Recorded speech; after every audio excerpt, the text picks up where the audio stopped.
নমস্কার, আশা করি সবাই ভালো আছেন। আমরাও ভালো আছি। অন্য ব্লগে নতুন একটা ভিডিওতে স্বাগত। তো এই যে পয়সা পেয়েছি, সব কিছু রেডি করে রান্না বাড়ার। আর রঞ্জন বলতেছে মা অনেক খিদা লাগছে, খিদা তো লাগবেই।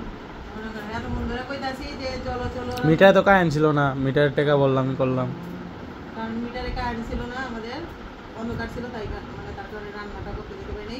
তো এইদিকে আমি সব কিছু রেডি করে রাখছি রান্না বাড়ার। কি রান্না করবো আজকে? আজকে বাটা মাছ আর বেগুন দিয়ে হচ্ছে ডিম ডিম দিয়ে বেগুন দা ডিম। মুরগির ডিম আর বেগুন।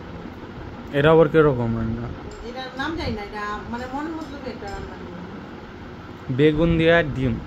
ডিম দিয়ে ডিমটা কিভাবে রান্না করবা, মানে সিদ্ধ করে না ভাইজা? কেমন করলে ভালো হবে? এটা তুমি ভালো বুঝবে, তুমি জানো। সুস্মিতা কি কম হ্যাঁ সিদ্ধ করে। ঠিক আছে, তুমি সিদ্ধ করে দিবি। চলেন যাই। মাছ দেখেন, বাটা মাছ অল্পই নিছি, কারণ অঞ্জন খায় নাই মাছ। ডিম আছে দেখি। হ্যাঁ, একটার ভিতরে আছে ডিম। ভালো লাগে আমার পেটের ভিতরে ডিম থাকলে। এই মাছগুলো আমি আজকে এই যে ঢেঁড়স আর এই যে এখানে এলো সরিষার ডাটা আছে, আর সামান্য মানে একটা আলু দিছি আর একটু বেগুন দিছি। আজকে এই ডাটা আর ঢেঁড়স দিয়ে রান্না করবো আজকে, একদম সাদা মাঠা, একদম মশলা ছাড়া। আর এই ডিম? হ্যাঁ, ডিম ডিম ডিম ডিম সিদ্ধ করুন।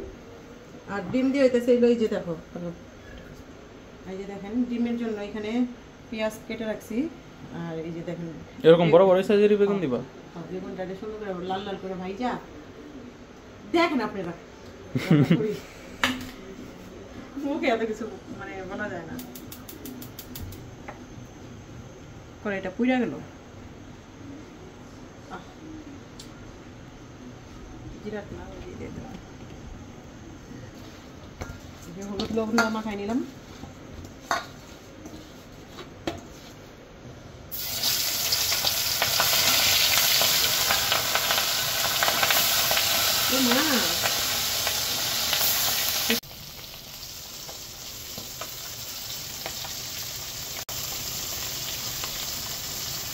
তো এই তেলে আমি যে জিরে দিয়ে দেবো।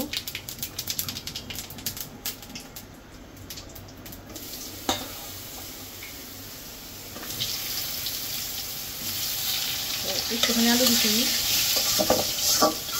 আলুটা একটু ভেজে নেবো। ভাজা ভাজা হয়েছে, এখন আমি জল দিয়ে দেবো। আজকে অন্যরকম করে রান্না করবো। জলে লবণ দিয়ে দিলাম পরিমাণ মতো, এবং কাঁচামরিচ দিয়ে দেবো। হলুদ। হ্যাঁ, এই যে এখান থেকে কাঁচামরিচ দিয়ে দেবো। একদম সাদা মাখা দিয়ে দেবো কাশু। জলটা ফুটে গেছে, এখন আমি এই যে ডাটাটা আর ঢেঁড়সটা দিয়ে দেবো।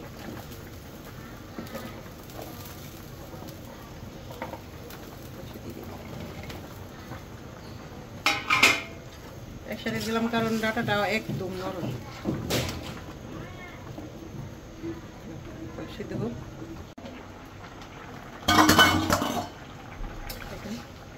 এই ডাটাগুলো তো একদমই সিদ্ধ হয়ে গেছে, আর সাথে এই যে ঢেঁড়সগুলো সিদ্ধ হয়েছে, কি আর বলবো, এমনি ভেঙে যায়।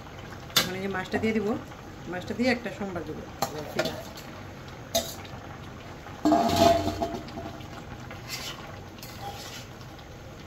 রান্নাটা আমি দেখি অনেক, মানে ইউটিউবেই দেখি, তো এই কারণে ভাবলাম যে আজকে আমি একটু রান্না করে দেখি যে কেমন লাগে।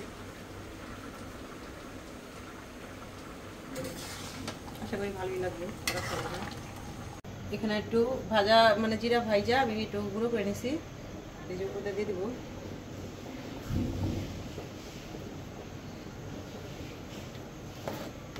এখন এই যে ফোড়ন আমি কালো জিরে দিব।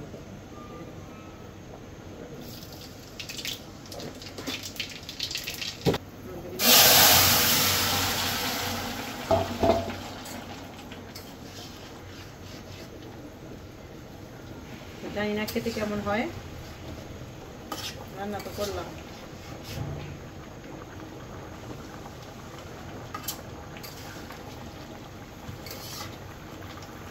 এখন নামিয়ে নিব। আমি ওই যে বেগুনের তরকারিটা রান্না করবো।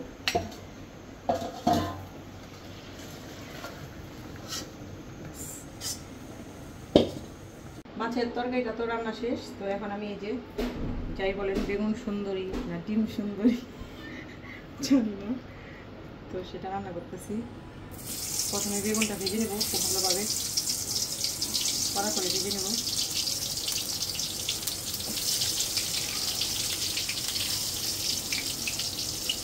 তো অন্যান্য আবার বেগুনের সব কিছুই খায়, বেগুন ভর্তা। ডিমও ভাজবা? ডিমটা ভেজে নেব। যে বেগুনটা লাল লাল করে ভাজা হয়ে গেছে, এখন বেগুনটা আমি উঠিয়ে নেব।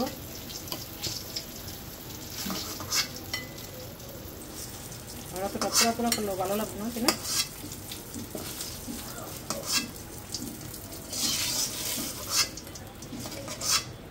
আমি যে ডিমটা ভেজে নিব, ভেজে নেব।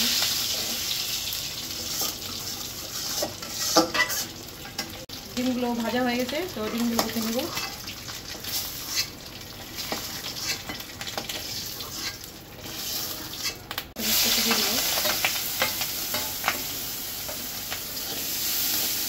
একটু ভাজা ভাজা করে নিই। যে আদা রসুন বাটা দিয়ে দিলাম হালকা করে, আর সামান্য একটু জিরা, সামান্য লবণ, আর সামান্য হলুদ, সামান্য মরিচের গুঁড়ি, ভালোভাবে কষে নিব। একটু ধনে গুঁড়ো দিয়ে দেবো।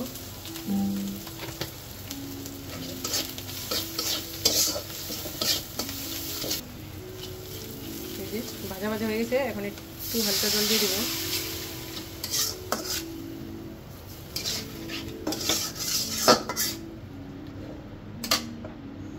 এখন ডিমটাও দিয়ে দেবো।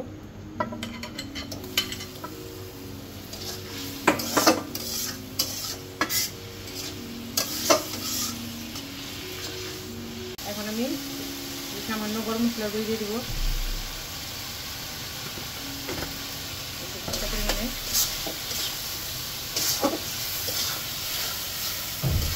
এখন এই যে বেগুনটা দিয়ে দেবো।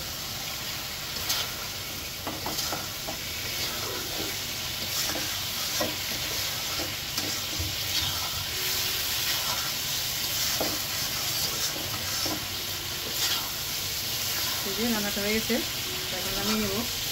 এখানে রান্না করছে ডিম বেগুন, এখানে রাখছে বাটা মাছ।